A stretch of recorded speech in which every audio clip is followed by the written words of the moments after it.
Welcome back to the Weekly Cheese, the number one place for everything Green Bay Packer. This week's episode, Mike and I have a lot to cover.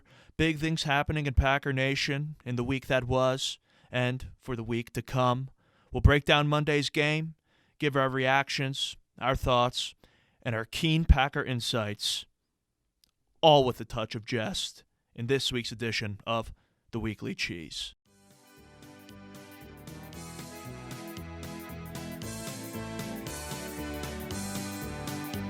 You can't beat us Packer fans. Hey, Green Bay, we're flying high again. You can't beat us Packer fans. To be a Packer fan, it means to win. We're proud and loud, yet modestly accept the accolades of other fans that know the fans of the best team ever made. No, you can't beat us Packer fans. Go Green Bay all the way. Welcome back to the Weekly Cheese. I'm your host, Joe Ivan, here with my co-host, Packer Mike, back from his voyage with the Packer Maiden. Great to have you back, Mike. Big bounce-back win on Monday Night Football for the Packers in the home opener. The Packers absolutely decimated the Detroit Lions, 35-17. It was great to see. We'll get into all that. There's a lot to talk about in terms of what went on Monday, but since you were not here last week after following the disappointment that occurred 2 Sundays ago in the opening week game against the New Orleans Saints down there in Jacksonville, why don't you just fill in? I did express to the audience that you were disgusted with the performance, but give your thoughts on the Week 1 game, just a few thoughts. Yeah, nice to see you, Joe. It's great to be back from a short hiatus, unlike the extended Raji hiatus that the Packers are still currently experiencing. Unfortunately, the hiatus is still going on with Raji. that couldn't be more true. He could still come back and help. He's not off the table. He can be back at any time. It's not off the table. Thank you for having me back on the Weekly Cheese. I'm here. And, Week 1 versus the Saints, obviously not the outcome anybody in Packer Nation was expecting. But to those Packer fans who were extremely concerned about the outcome, to them, I would just like to express that the Packers starters on offense and defense really had no work at all in the preseason, virtually no reps whatsoever. So this opening game kind of served as the de facto Week 4 preseason and as the last exhibition game. So I really think that the Packers used that week to really hone in on what they needed to learn and finalize with the team, and kind of just take that week and treat it as Week 4 preseason. You kind of have to, because the starters got absolutely no work together, and I think you can see from this second game where the Packers actually had some time to gel together that we're starting to look like the team that you expected. That's an excellent point, that the starters really did not get much time together in the preseason. And as much as people want to talk about how it doesn't really matter, the preseason, it was important, especially for going up against a team like the Saints that had basically their starters in the entire time. Like Jameis Winston played every preseason game, if I'm not mistaken. Yeah. And that defense was that they were all playing. Not to mention the fact that Sean Payton basically had months to prepare to whoop the Packers' ass. And in my opinion, that's really what happened there. Sean Payton beat the Packers. The Saints looked horrible Week 2. Yeah. And we'll just move on from it. It wasn't a big deal. No need to panic.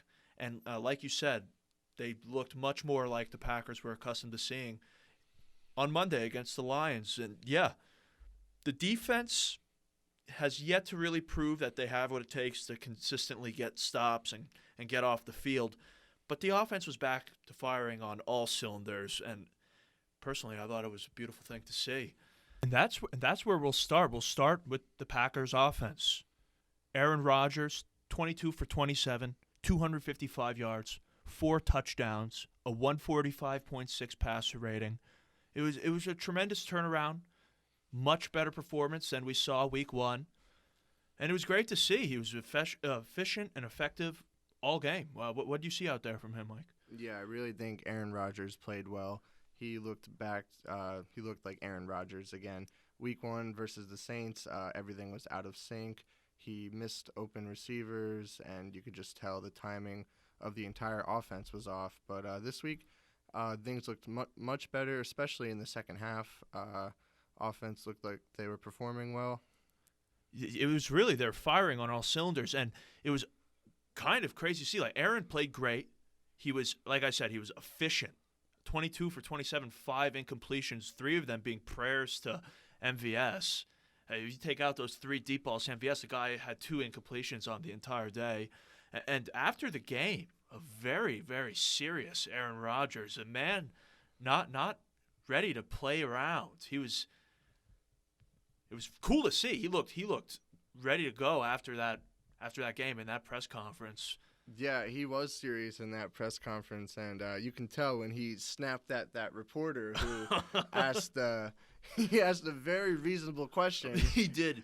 The question was reasonable. It was the interruption of Aaron Rodgers, which was just not going to be tolerated from 12. It was the poorest timed question one can have. And Aaron Rodgers hit him with the sternest of all looks. It was, you could hear the guy's sphincter tighten due to his stress. And I mean, how could you not read the room there and just tell that Rodgers was in the middle of giving an excellent answer to his subpar question? He was answering the man's question with much more respect than he even needed to. He was giving a very great answer. And then to be cut off like that, yeah. So. Well, I think that what was going on there is that guy was trying to sneak in a quick second question. Like, the whole time that reporter, if I had to guess, was sitting there just had a second question ready, and he didn't want it to be thrown to someone else.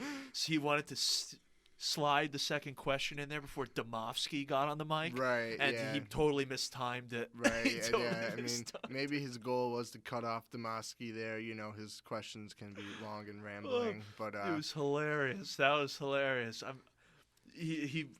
After that, you could cut the tension with the knife. And Aaron did have a pretty cool statement talking about, I think he called some of the media coverage the week leading up to Monday Night chicken shit, if I'm not mistaken. That was on the McAfee show when he appeared, and he just reiterated how ridiculous the coverage is, specifically from Jermichael Finley. Yes, and that was the do not of the week last week, Jermichael Finley. This is a good time to talk about that, because Aaron brought up such a good point on the McAfee show where he said, you know, how can someone from outside the locker room who I don't talk with, I don't interact with, he doesn't see me practice, he doesn't see me prepare, he doesn't see any of the team methodology, how can he say that Aaron Rodgers is, you know, doesn't have the drive of an NFL player anymore? It's just, honestly, it's bizarre. If you think about it, the guy doesn't interact with Aaron Rodgers. Yeah,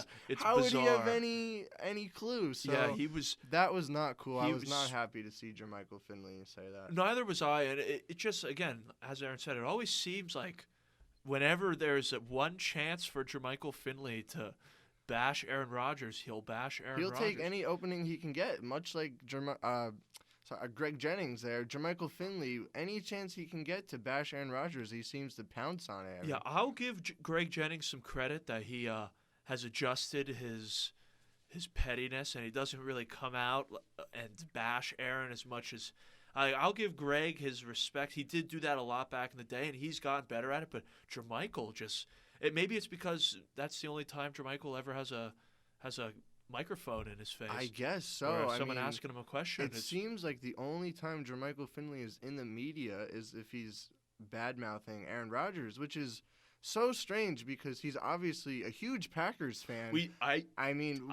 You know what I'm about to bring up now for the most recent playoff Packer game that we attended, you and I. Which, by the way, I heard on the broadcast the brilliant Monday Night Football broadcast team. I believe Steve Levy informed us that this was the first sold-out Lambeau Field game since the game we were at. The last packed house was the one we were at, where we did see. Well, yeah, so that game specifically was the Packers versus Seahawks divisional round playoff game.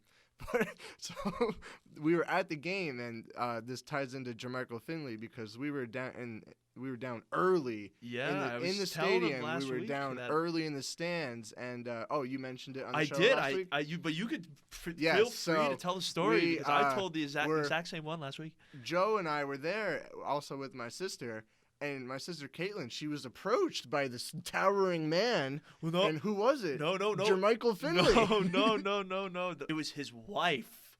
His wife came up. His wife came up to Katie and asked for the photo. Yeah. Well, long story short, we ran into Jermichael Finley's family. They were there. They were all in these elegant, classy Green Bay Packers jumpsuits that were looked like they were custom fit and thousands of dollars. They were each. warm And velvet, if I'm not mistaken. For sure. Those jumpsuits were exquisite, and it was nice to see them. So long story short, Jermichael Finley was there at the playoff game in frigid temperatures with his 2 little children and wife, and they all had the Packer jumpsuits on. So. And they weren't in the warm press box. Like, they were down in the tundra. Like, they were braving the line, cold. like 20 rows up. Yeah. At least they were close. And so, I mean. The cold. And I said last week that I would tell them that I wouldn't take the picture after what Jermichael Finley said just last week about Aaron Rodgers. I said, that's it. I would have told Jermichael Finley's wife that I would not take a picture for her. That's what I would have told. Yeah, based on his remarks about Aaron Rodgers' motivation levels.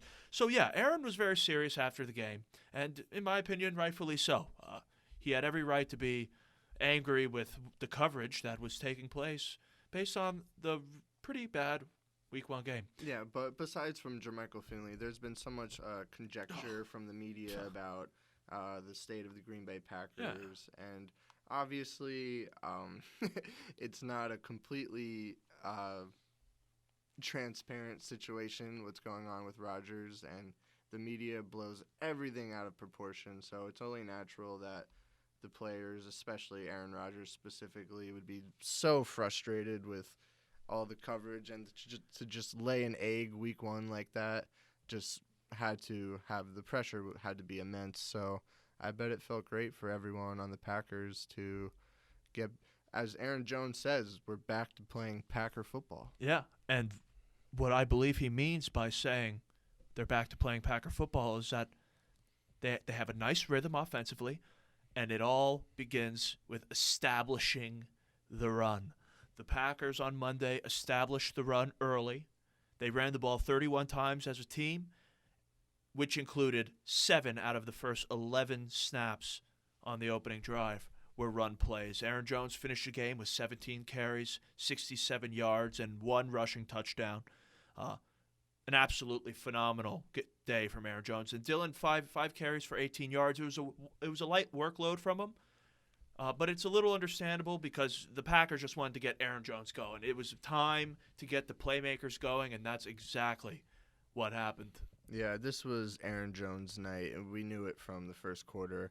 And you can even tell when Aaron Jones is going to have these games. Sometimes you can just tell, and he's on fire, and there's no stopping him. He played phenomenal, and when he's in that zone, he is a touchdown machine. Clearly one of the best running backs in the NFL. Yeah, he showed exactly why he got the 4-year extension. He's electrifying. I mean, 4 total touchdowns on the game. And because, the Packers established the run early. They really did. But all their running stats as a team didn't really jump off the stat sheet. They averaged 3.1 yards per carry, had 96 total yards rushing. But establishing it early and going to it often got the offense in rhythm.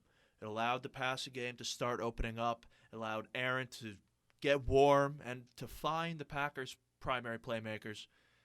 And like we said, Aaron Jones, dominant game. He was the first Green Bay Packers running back to catch 3 touchdown passes since Andy Urim. Joe, do you have any idea what year Andy Urim played in? Not off the top of my head, but I'd guess to the 50s or something. 1942. So suffice to say, it's been a while since a Packers running back has caught 3 touchdown passes. So that just goes to show the talent he has and the trust that the coaching staff has to just keep on calling his number. Yeah, and to double down on how surprising that is and how good Aaron Jones is, I would have guessed Aaron Jones has had 3 receiving touchdowns in a game in his career. No, yeah, that for sure. Like you said, when he's on, the man is an absolute machine. Because he's certainly had other 4 touchdown games. Oh. I know the one against Dallas. That's right off the top of my head. I think that the was one against 4 Dallas. rushing touchdowns specifically. But yeah, the guy is a touchdown machine. He's such a good player when he gets going, and a lot of help from the offensive line tonight, who played good in the run blocking game, I would say. The offensive line went as this. We had Elton Jenkins returning at left tackle, and the big surprise of the night to see my boy John Runyon Jr. out there at left guard.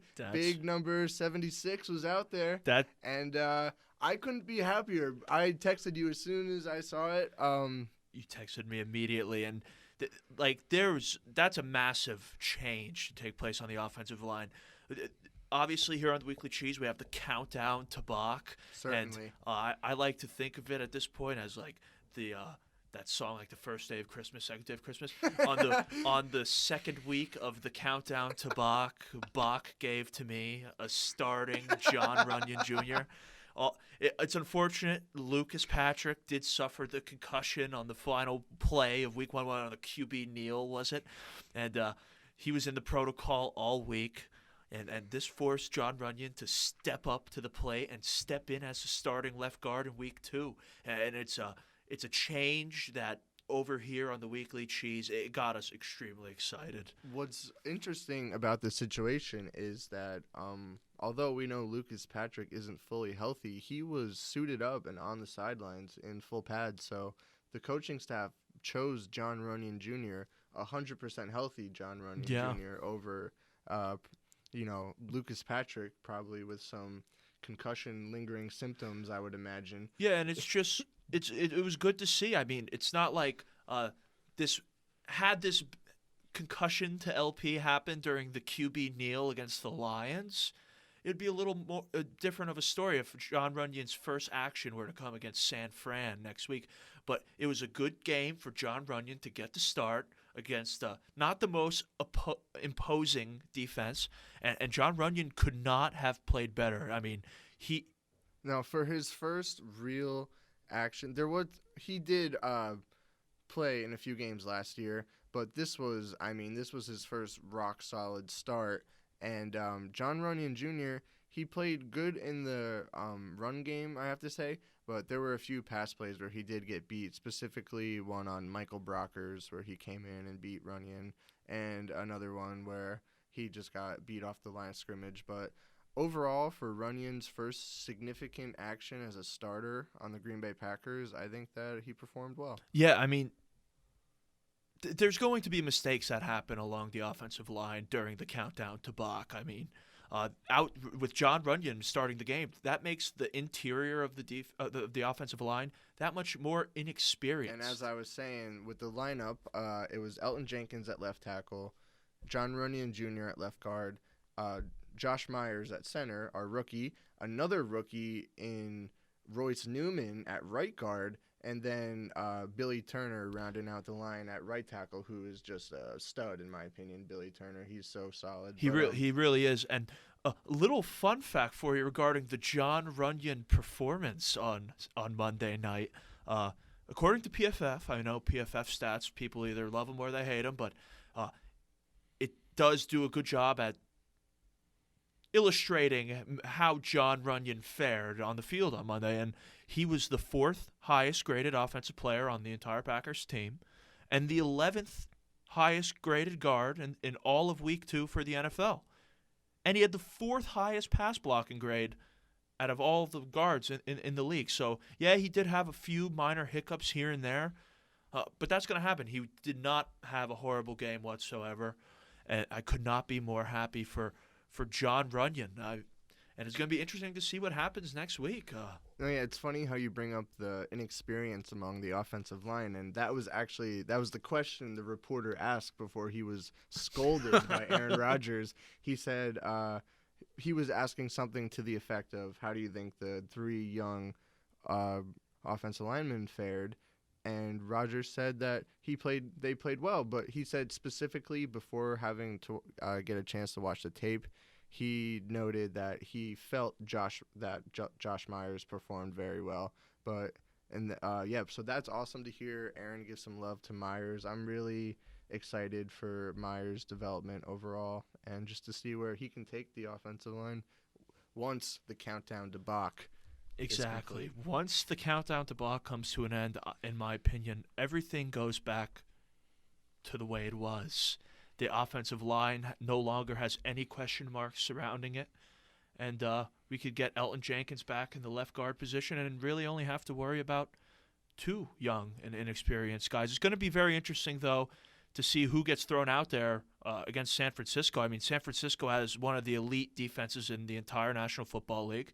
And if Lucas Patrick recovers from his concussion-like symptoms and gets out of the protocol and has a full week of practice, it'll be interesting to see who's out there. Is John Runyon going to maybe go to the right side, or is Lucas Patrick going to go to the right side? Because Royce Newman, he's been struggling with run blocking, and it'll be interesting to see. That's all I'm saying. Yeah. John Runyon played so good that he might have, let's just say he reinvigorated the position battle that was going on all preseason. Well, really, once Bakhtiari returns, it'll be a three-man competition for one guard spot because Elton Jenkins will play guard, Myers will play center, and then it'll be who's the best player out of Patrick, Newman, and Runyon to take that other guard spot. And, it'll be interesting to see if the coaches think Runyon played well enough, or Newman, I should say, to, keep going forward with him over Lucas Patrick. So both of those guys, we'll see. It'll be interesting to see the line next week and going forward. And in my opinion, it is a testament to how good the young linemen are on the Green Bay Packers, because Lucas Patrick was he's a very good starter draft pick. And he was a good starter for us last season. And the Packers on that number one offensive line in the league, Lucas Patrick was the starting right guard. Oh yeah, Lucas Patrick. Sorry, but what I was gonna say is the depth on that line. I mean, we have Newman is a 4th-round draft pick, and Runyon is a 6th-round draft pick. Yeah. And it's just good to have all these big boys on the O-line for all Rodgers. Hands on deck. Going to need the linemen down the stretch. And it was just a great game. Great to see the Packers offense looking back to normal. Like I said, it really started with getting the primary playmakers involved. And with that being said, Devonte Adams had an absolutely monstrous performance, 8 receptions for 121 yards. He didn't get to touch the end zone, which I thought was a little disappointing.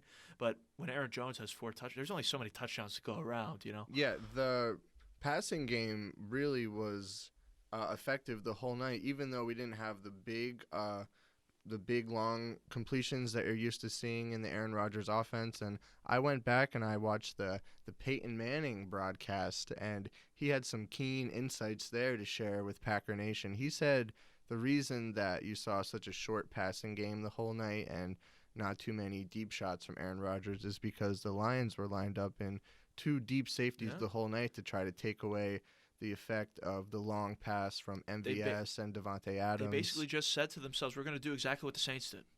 We're just going to do exactly what the Saints did. We're not going to change it up, and that's how we're going to beat them. And Packers had answers.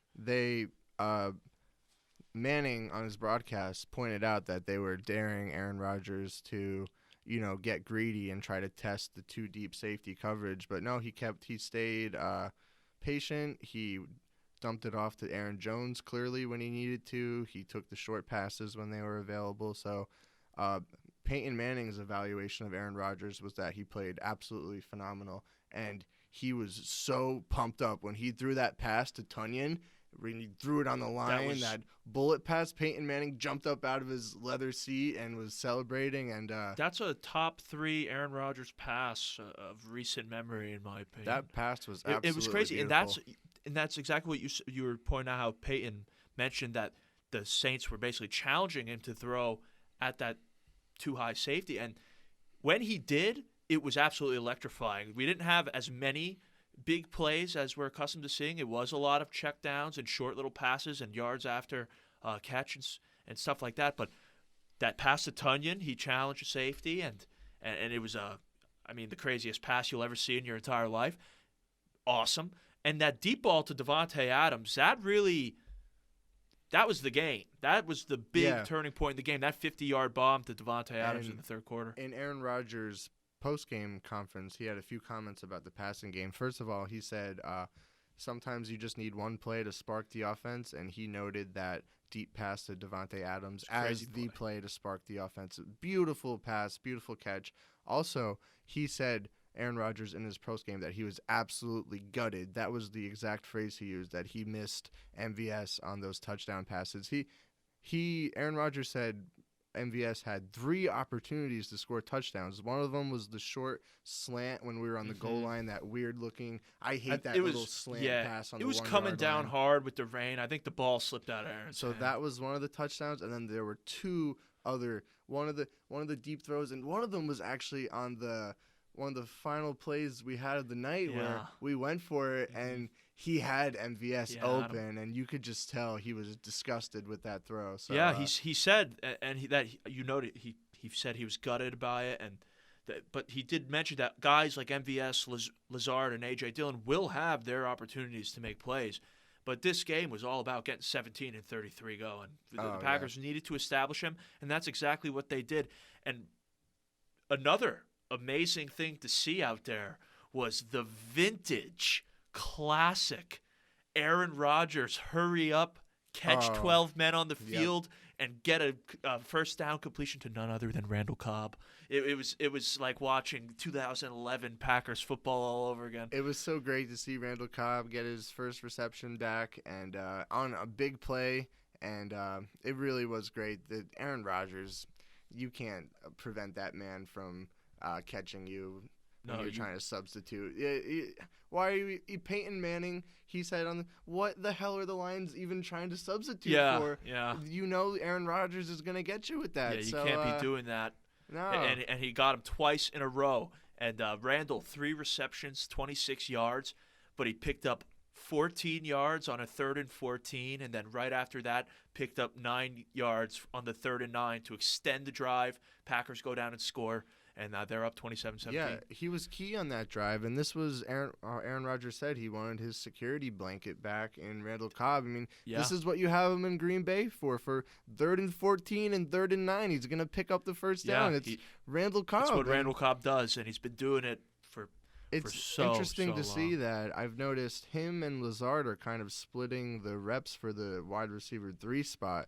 I mean, with this Matt LaFleur offense, there's a lot of times where we just have 3 wide receivers on the field. Yeah. And sometimes Lazard and Cobb, they're just going to have to split those reps. But and Lazard has really not been highlighted much at all this season. He was targeted 2 times in the game on Monday. Correction, he wasn't targeted at all in the game on Monday. You're probably thinking he was wide open on that crossing route when Bob Tonyan scored. Lazard was wide open. He wasn't targeted once in the game on Monday, and 4 of Aaron's 5 incompletions were thrown to Marquez Valdez-Scantling. Just one other note that I'd like to mention about the Eli and Peyton Manning broadcast. It was really interesting when Pat McAfee came on at one point. Yeah, I saw that. And he directly asked Peyton Manning, why do you think Green Bay's front office does not involve him in personnel decisions? And Peyton Manning was dumbfounded. He said he's extremely confused by what's going on there because from early on in Peyton's career, his general manager sat him down after every season and they would have a discussion about the team needs, the locker room, the morale, any wide receivers Peyton was interested in. And it was just so interesting to hear that conversation. And Peyton Manning basically said, yeah, this is Aaron Rodgers. Why aren't they doing this for him? But I know that's just a little side note. It makes absolutely no sense. Like we said a little earlier, Aaron Rodgers has every reason in the world to be angry with what's going on, not only in the media, but in general, what's been going on. You bring up Lazard and how he hasn't been targeted much, and that him and Randall are really swapping in and out as that wide receiver 3. And Lazard is an absolute amazing run blocker. So when Lazard's on the field, he's used as a blocker more times than not. And since the goal of the day was to really establish the run, it was a big day, and the Packers need a lot out of Big Dog and Daphne, and they both had major responsibility on the day, and it showed in the snap count. And I want to do a Weekly Cheese shout out to Dominique Daphne for playing a career high 29 snaps. Wow, how about that? Lining up primarily as the fullback, but a career high 29 snaps for Dominique Daphne.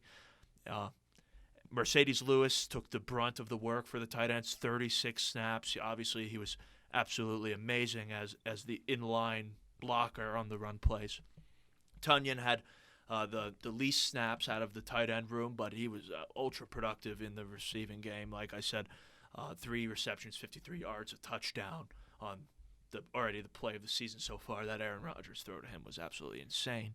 And there's some breaking news coming out of the Packers tight end room as we wrap up the offensive portion of the show here. Packers cut tight end Jace Sternberger immediately following his 2-game suspension for breaking the substance abuse policy. Yeah, Jace Sternberger, it was something we noted in our offseason review, is that we both stated that we weren't sure if Jace Sternberger's roster spot was secure going into this year, because obviously he had his spot secure for the first 2 weeks being suspended. He didn't count on the active 53, and they didn't even give it a second thought. They released him right away this week, and not even an option for the practice squad. Him and his agent both released some sort of statement where they said it would be better if they thought Jace maybe found a new NFL team to reinvigorate his career, if that's possible. But yeah, good luck to him. I hope it happens. Maybe a voluntary change of number would have done wonders for his time here in Green Bay. Ultimately, a very disappointing career third-round draft pick. He was a third-round draft pick, and he was immediately slapped with number 87 right after Jordy left. Yeah, basically, Goot lined up the meeting time, so he had Jordy personally hand to Jace Sternberger on his way out the door. It was a Goot mandate. But honestly, the coaches were very high on him. They drafted him in the 3rd round, immediately gave him Jordy's old number, and there was high hopes. There was high hopes for Sternberger, and they never amounted to really anything other than some major special teams run. But yeah, and one final note on the offense to end it on a positive note. 2 things I want to mention. MVS is going to score a touchdown next week. It's just inevitable. You could see Aaron Rodgers was pissed that he missed him on those passes, and this is MVS's contract year. He knows he wants to get him those stats up. And one other note about the offense I have to mention, I was listening to Devonte Adams' post-game press conference, and Devonte Adams, that man is just so badass. This is what he said. He literally said before the game, he walked around the locker room and looked every single man in the eyes to see if they were ready or not to play. Now, that is I didn't know he did that. Yeah, this was an exact quote. Wow. And you could just see the intensity in his eyes. And he was talking about Jones and some other guys specifically. I forget who he mentioned, but he said he looked in their eyes and he saw that they were ready to play. That's badass. I wonder what he saw when he looked into Kevin King's eyes, or Lancaster's eyes. I wonder what he saw.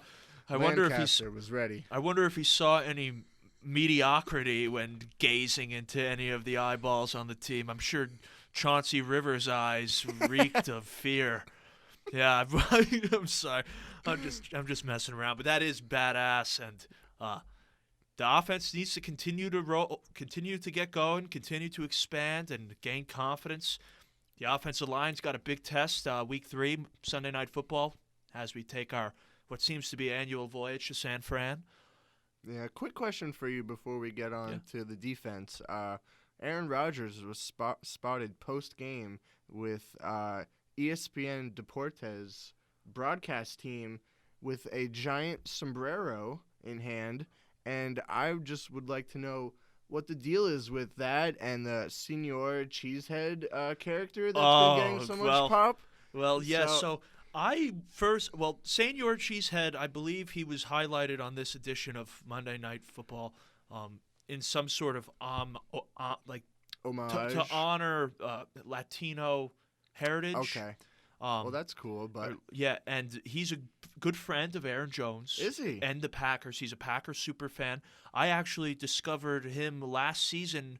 I posted a weekly cheese thing on Instagram, and Senor Cheesehead actually liked my post, and I said, "Oh my goodness, Senor Cheesehead, who's this guy?" And I clicked on his thing, and he seems like a cool guy. He's got the big sombrero, a cool Packer getup. He does offer more than a comically sized sombrero. Oh yeah, no, he is a Packers fan through and through. Interesting. Devout fan. He actually received one of those Packers everywhere denim jackets that I want to get my hands on so bad. Those are beautiful. I want one of those with my last name on it, but he got one, and it was cool to see him out there. It was cool to see Aaron on the sideline with the sombrero, speaking Spanish. I know every time the Monday Night Football rolls into town and ESPN Deportes is doing the game, Aaron always he has speaks to the soft spot fans for them. in Spanish. It was very cool to see, and yeah, it was a sign of good things to come. It was a great way to finish the night.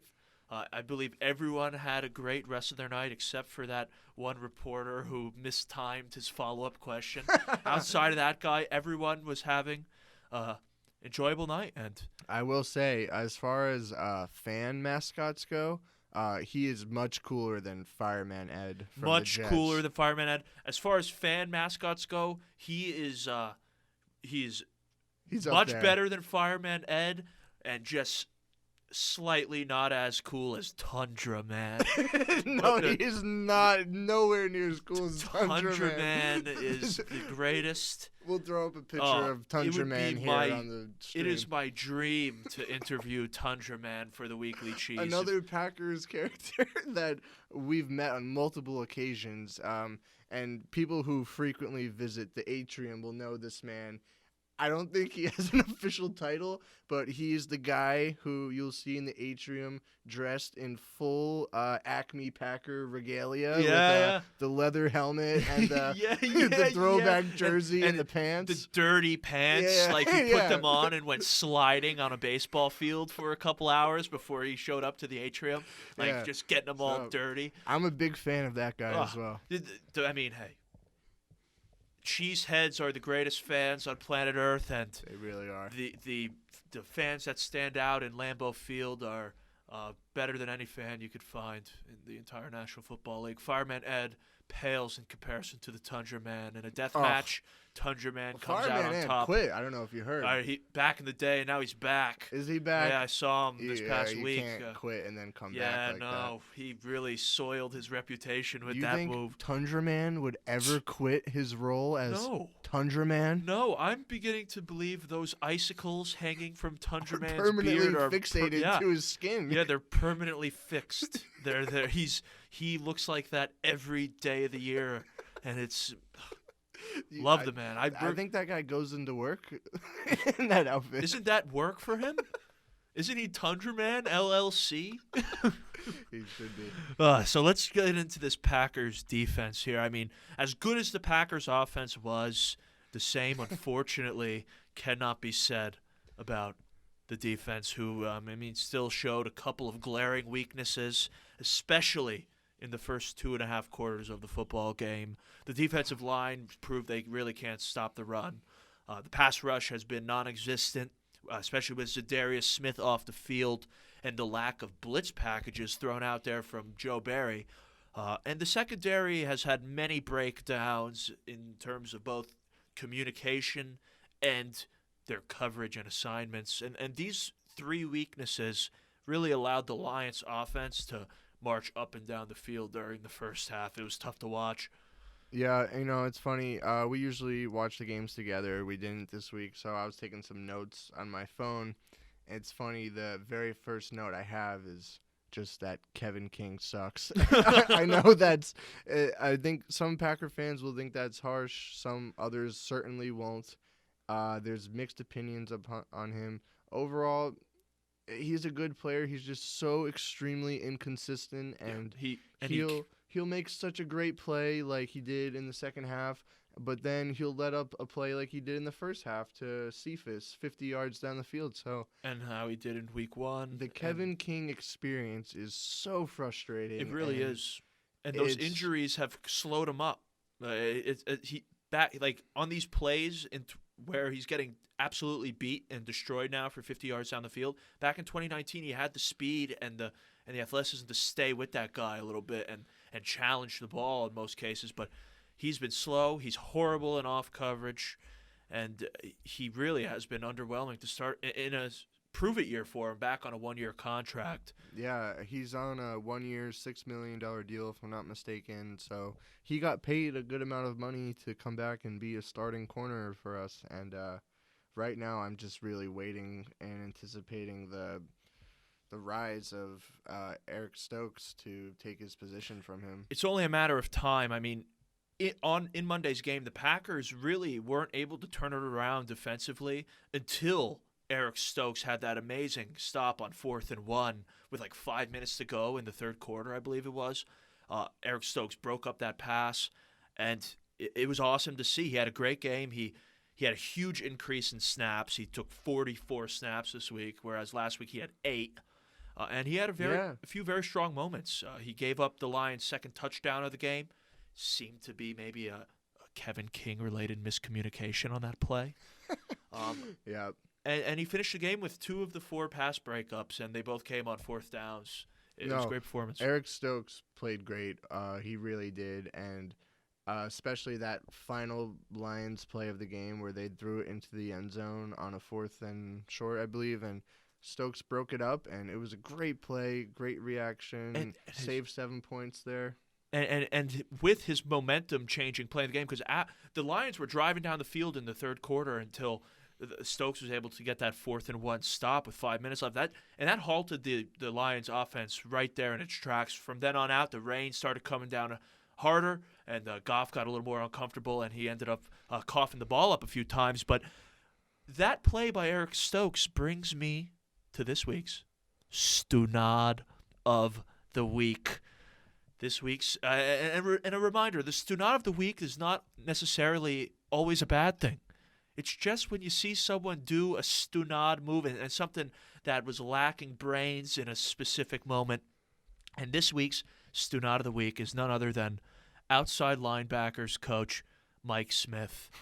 On that play where Eric Stokes broke up the pass on 4th and 1, Mike Smith came running full speed off of the sideline with passion and excitement and rammed his, not his head, not his face, but his mouth directly into Eric Stokes' face mask, ended up chipping his tooth on the play. He was obviously injured after that. He took a horrible shot from Stokes' helmet, and he earned himself the Stunad of the Week. Love the passion, love the excitement.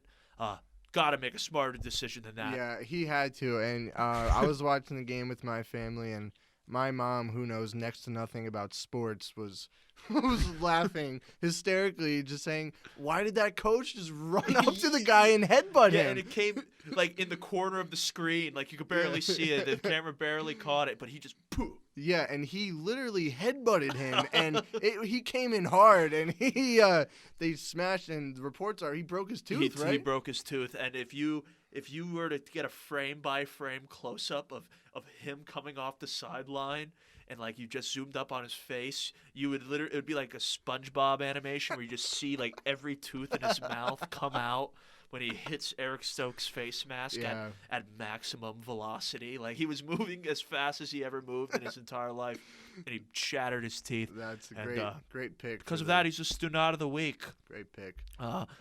There seemed to be a lot of involvement with the coaches on the sideline. I don't know if you saw at early in the first quarter when LaFleur was out there trying to pump up the crowd on defense. He was out there, he raised the and roof. He was going nuts. And that was great to see LaFleur getting everyone pumped up.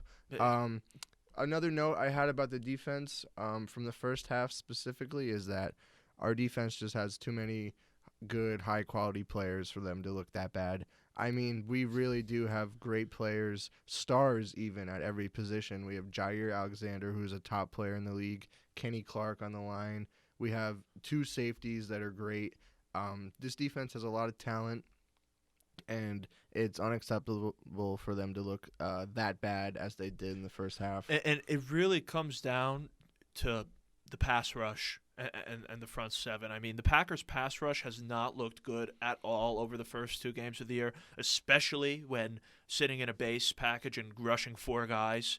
And in the first half, Goff had nearly an average of 4 seconds to throw the ball, which is completely unacceptable.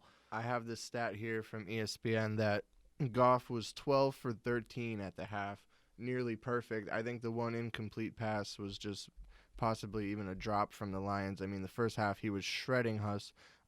Although Preston Smith was getting some good consistent pressure, and there was some good hustle out there, like Rashawn Gary jumped on the fumble. Yeah. But with Zadarius on the IR, it's really going to be up to those 2 guys you just named to really step it up and get after the quarterbacks for at least the next 3 weeks. We have a countdown to Zadaria now with his being put on the IR. But Gary and Preston need to step up. And Rashawn Gary, in my opinion, had a nice game. He recorded 2 quarterback hits. He nearly forced that fumble. He scooped up the other fumble.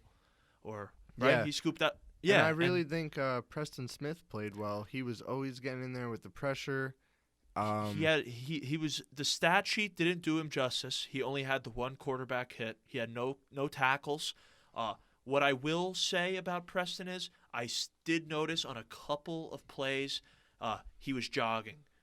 I thought there was opportunities for him to chase down Goff and tackle him from behind on a few of those short scrambles, but he seemed to be jogging a few times. He starts the game with immense energy, but as the game wears on, Preston he plays off still. That's something I'm still noticing about him, and I hate to say it. That's a little discouraging to hear. I guess I didn't quite notice that because with Zadarius Smith being placed on IR, the rules are slightly different this year. He is going to miss a minimum of 3 weeks. Yeah. Now, with his back injury there, that could be anywhere from a 6 to 8 week injury. So I honestly wouldn't expect Zadarius Smith back immediately after the 3 week break. I mean, something fishy's going on there. I don't want to speculate too much about what it could be. I know a lot of people in the media are thinking it has something to do with the contract.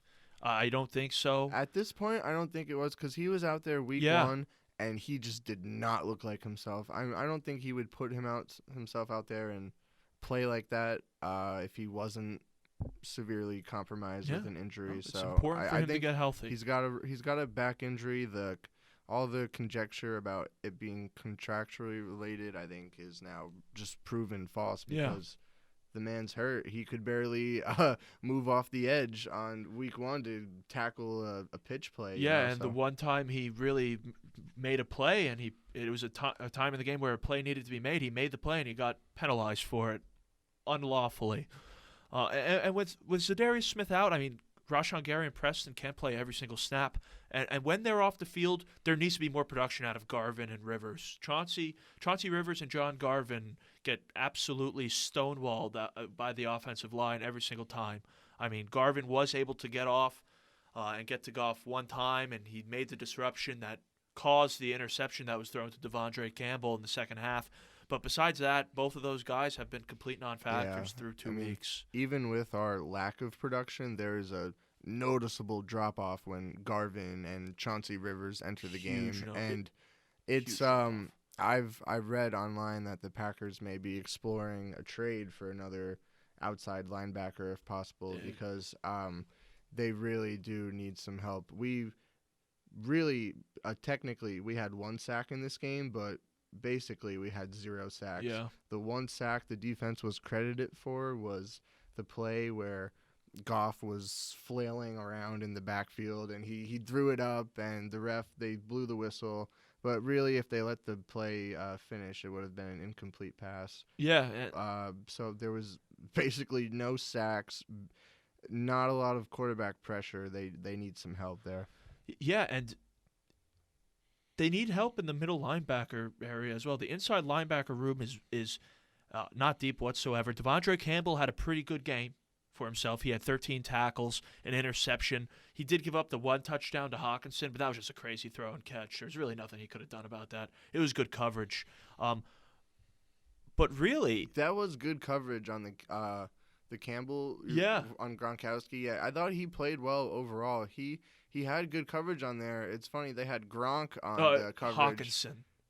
Yeah, and they had Gronk on the coverage to talk about it on the Monday Night Football thing. And Gronk literally said that it was perfect coverage from Campbell. Yeah. But it's just it's too hard to defend that when you Sometimes there's nothing that to do. athletic of a tight end. Hawkinson is a good player, and for those, remember, we had a chance to draft Hawkinson, but went with Sternberger instead, and he got cut.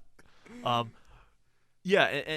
it's good to see Devondre Campbell producing out there, but really got to hope that Devondre Campbell could stay on the field and stay healthy. The inside linebacker room lacks all depth, and if he could stay healthy, the Packers continue to run more nickel and dime packages, keep one interior linebacker on the field, and get guys moving around, because the last thing we need to see is a Ty Summers game. And Chris Barnes comes in for his 20 or so snaps like he did this past week, and things will be okay. Barnes recovered the fumble. That's right. He recovered the fumble. When Goff couldn't handle the Lambeau Field moisture. Yeah, the moisture.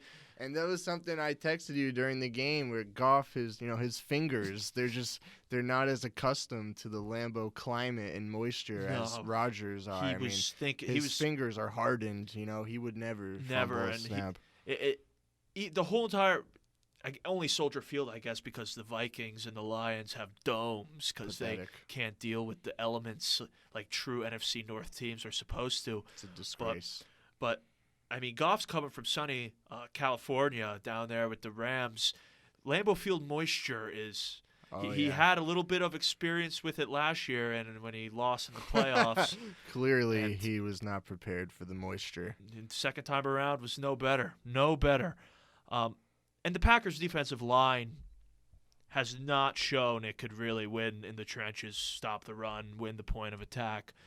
The Lions' running backs averaged 4 yards per carry, and Kenny Clark was really the only guy doing anything out there on the defensive line. Yeah, when it comes to the defensive line, it's Kenny Clark and a rotation of just average guys, in my opinion. Dean Lowry, Tyler Lancaster, TJ Slayton, and then Jack Heflin, if you want to throw him in there, are just all basically. And Kingsley Keke. And Keke. And he played significant snaps, and I have to say, he did not play good whatsoever, and that's why you failed to mention him right there, because he's out there for 36 snaps, and Kingsley Keke has 24 pass rushes and not one pressure, and he's getting absolutely moved around by blockers and run. And I thought he put on the extra weight to aid in the run defense, but it really was not a good day for him. It's strange to me that TJ Slayton's only playing 6 snaps, especially with how Keke looks out there, and especially with how Lancaster looks out there. If Lancaster can't start holding the point of attack, dude, there's no point of him being on the field. I know. It's, as much as it pains me to say it. We're a Lancaster podcast. We absolutely love Tyler Lancaster here at the Weekly Cheese, but his performance of late has been below earth crust. No, single blockers are just destroying him, taking him out of the play, eliminating him from the field, basically. Yeah, and Tyler Lancaster is a non-factor. And he needs to turn it around. The whole entire defensive line needs to turn around, because it can't just be Kenny Clark out there. But Kenny honestly, Clark needs a counterpart. We cannot pin it on Lancaster. No, it's not his fault. He's not. They're putting him in him and Lowry have such high expectations, and they're just not dominant players. And it's not for me to be complaining. We can't have amazing players at every single position. We already have Kenny Clark there, but the drop off from Kenny Clark to Lowry and Lancaster is startling. Yeah, and Keke. Keke has not been a great start of the year for Kingsley Keke. No, and this is his third year or fourth? It's his third year. It is his third year with the Green Bay Packers, and we can only hope that things get better, because looking ahead to next week, the Green Bay Packers have quite the opponent to take on Sunday Night Football.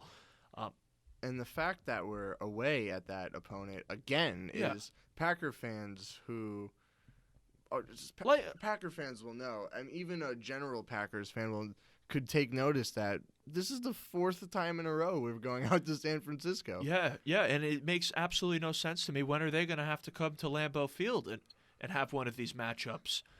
And I don't like going out to San Francisco because every single time the Packers go out there in recent memory, it's really, not been really a pleasant painful.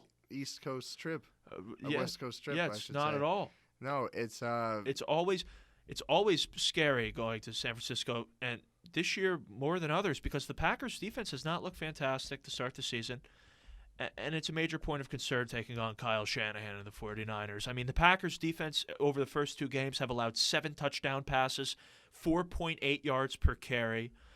They haven't been able to get off the field to save their lives. Opponents are converting 47.4% of their third down conversions, and they're scoring on 50% of all possessions. The Packers' defense has really been bad, and it's scary because Kyle Shanahan is perhaps the best play caller in the league, and he has 6.5 quarters from the first 2 weeks of the season to just pick apart and build a game plan for, and he can't be afraid. He must be foaming at the mouth. Yeah, I think that next week versus the 49ers will be the real test to see how the Green Bay Packers look, because week 1 you can treat that as the final preseason game if you want with this 17-game schedule. And last week we played the Detroit Lions at Lambeau Field, and we're the Green Bay Packers. That's going to be a win. We're Green Bay Packers are going to take care of business against the Lions at Lambeau Field. Now we're going out to San Francisco to play the 49ers. Yeah. We'll see how this team fares. We'll see how we look. Yeah, the matchup really does provide this Packers squad with an opportunity to take a huge step forward. I mean, one good thing I could think of is Joe Barry should be, for the most part, pretty familiar with what Kyle Shanahan likes to do, being that he was on the Rams coaching staff for the past several seasons. He's played Kyle Shanahan's Niners twice a year, so he should have. I mean, let's be honest, it's Joe Barry we're talking about here, so who knows? But there is reason to believe that he should have somewhat of an understanding of what the 49ers offense likes to do, and it's a great opportunity for the Packers defense to really just begin reshaping the way other teams look at them. And it starts with stopping the run and getting off the field. The Packers are going to have a giant task in front of them of stopping the 49ers' very productive run game. Packer fans know that our run defense has been the Achilles heel for many, many years now, and the 49ers' specialty is their exotic running game, and I don't need to tell any Packer fans what can happen when we play the 49ers with a bad run defense. Yeah, no, if the Packers don't start stopping the run early and getting off the field and giving the ball back to Aaron Rodgers, a couple takeaways might be nice. If they don't provide that, the defense, we're all in for a classic Sunday night massacre in San Francisco. I hate to say it, but it really is that imperative that the Packers stop the run. They cannot allow Kyle Shanahan to run all over them, take the Sean Payton approach, 15-play drive, and eat the clock. And on the offensive side of the ball, it's about winning the battle up front. The San Francisco 49ers, they have a dominant defensive line, a dominant pass rush, and really no matter who's thrown out there for the Packers' offensive line, they need to protect Aaron at all costs and open up holes for the running backs. So that was big that you brought up the offensive line protecting Aaron Rodgers for this game. That can lead into the relic of the week here. Yeah. In order to give this Green Bay Packers young offensive line all the power and good juju going into this matchup with the 49ers defensive front, it's only fitting that this is the relic of the week. Mike here has brought something very, very special as the weekly relic. We care to share? And what it is here is a Brian Bulaga plaque. Oh. And now, this is another item that is most likely another one of one here on the Weekly Cheese. This is a Brian Bulaga wooden plaque with his name etched into the wood, and a very beautiful picture of him in his 2-point stance on the front. Got a nice placard. Some would ask, why? Why do you have a plaque of Brian Bulaga? And simply is because I love that man. Brian Bulaga is one of my all-time favorite Green Bay Packers. He was the stalwart right tackle for a decade, Super Bowl champion in 2010, protected Aaron Rodgers for a long time successfully, and Brian Bulaga is what our offensive line needs to aspire to this week, playing at Bulaga level standards. Yeah, they need to all tap into their inner Bulaga. Absolutely. They need to get ready to have the game of their careers. Newman and Runyon or Lucas, Patrick and Josh Myers, these guys need to be ready for Boza. I mean, they're preparing to take on one of the most feared pass rushers the league has to offer. And if they do their job, if they tap into their internal Bulaga, everything will go swimmingly. And my prediction, the Green Bay Packers will win a shootout, 38-35.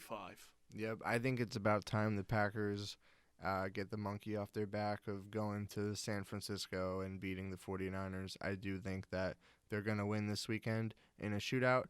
I'll say 31-24 Green Bay Packers. I think that the 49ers have been such a thorn in the Packers' side now for what seems like over a decade, dating back to the two playoff losses to Colin Kaepernick and company. But, just the 49ers, I would love for our Green Bay Packers to get a big win over them out in San Francisco. They've looked obviously they looked good week 1 playing the Lions, but everyone's going to look good playing the Lions. I watched the entire Niners Eagles game last week, and the 49ers can be beat this year. They're not as good on offense as they once were.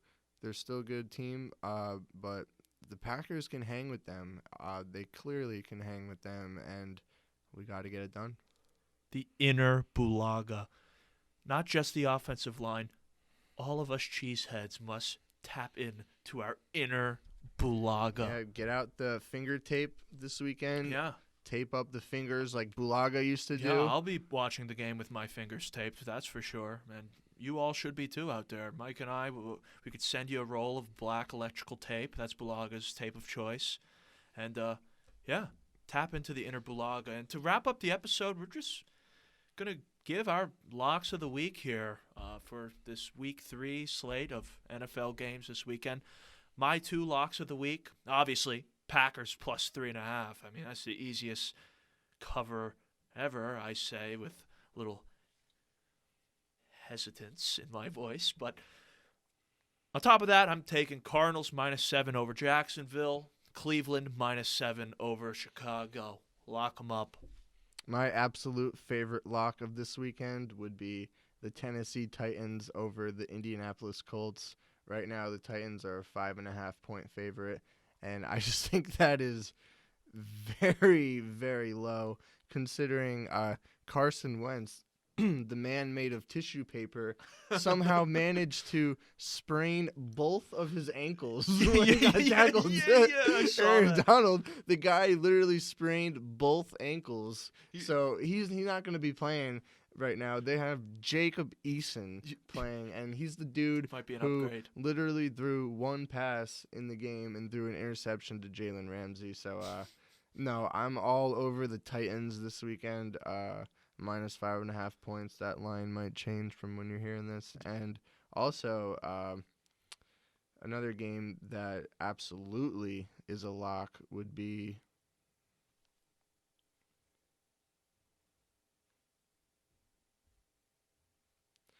the Las Vegas Raiders over the Miami Dolphins. Somehow, for some reason right now, the Raiders are only a 3.5-point favorite over the Dolphins, who are going to be trotting out Tua Tagovailoa with a flak jacket and broken ribs. I'm sure Jay Glazer will have something to say about that Glazer, Kevlar. He'll be all over the Kevlar, but it's not going to do him any good. The Raiders are only a 3.5-point favorite. Their Raiders, Titans are my locks of the week.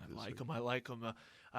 To go back to the Carson Wentz double sprained ankle once more. As soon as I saw that headline, I thought of that episode of SpongeBob. That guy, I was born with glass bones and paper skin. That literally Every day is I break Carson my Wentz. legs. Every night I break my arms. That's the guy. That's the guy I thought of.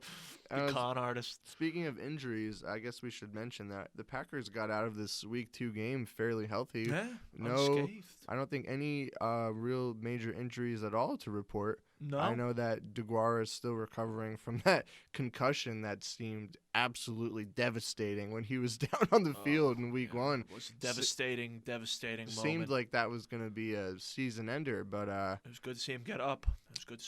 Everyone seemed pretty concerned when that was going on. And, another thing, it was good to see Darnell Savage out there. I know he finished last Week 1 with a little bit of an injury. It's good to see him get out there and not come out of the game for any re-aggravation. Yeah, Darnell Savage finished the game strong. And speaking of which, I'm wearing my This Just In fresh off the presses Darnell Savage 1950s throwback from the Pro Shop. Just came in today. Very nice fit. Which is absolutely beautiful. So the other injury to track for next week would be Lucas Patrick, see how he's doing, even though Runyon did start over him. And one other shout-out I'd like to give to end the show here is a shout-out to Leroy Butler, who was actually today nominated for the Pro Football Hall of Fame class. Oh, that's great to hear. I hope this is the round of entries he gets in. Leroy deserves to be in the Pro Football Leroy Hall of Butler, Fame. one of my favorite Packers of all time. Same number, same position as Nick Collins, another all-time favorite Packer, and couldn't be happier for Leroy. And he's been waiting this whole time to get into the Hall of Fame, and it's about damn time Leroy Butler gets his due respect. Good shout out there. And that'll do it for this week of this week's episode of The Weekly Cheese. Make sure to tune in next week. We'll have all things for you for the coverage of the Packers versus San Francisco 49ers victory, as well as looking ahead to Packers' upcoming schedule. Yeah, it's a big game this weekend. Packers got to get it done. Got to win the battle up front. It starts up front on Sunday. And hopefully we're talking next week with excitement and joy and not anger and remorse. Thanks for listening. Have a good night, everyone. And as always, remember, the cheese stands alone. Have a good night.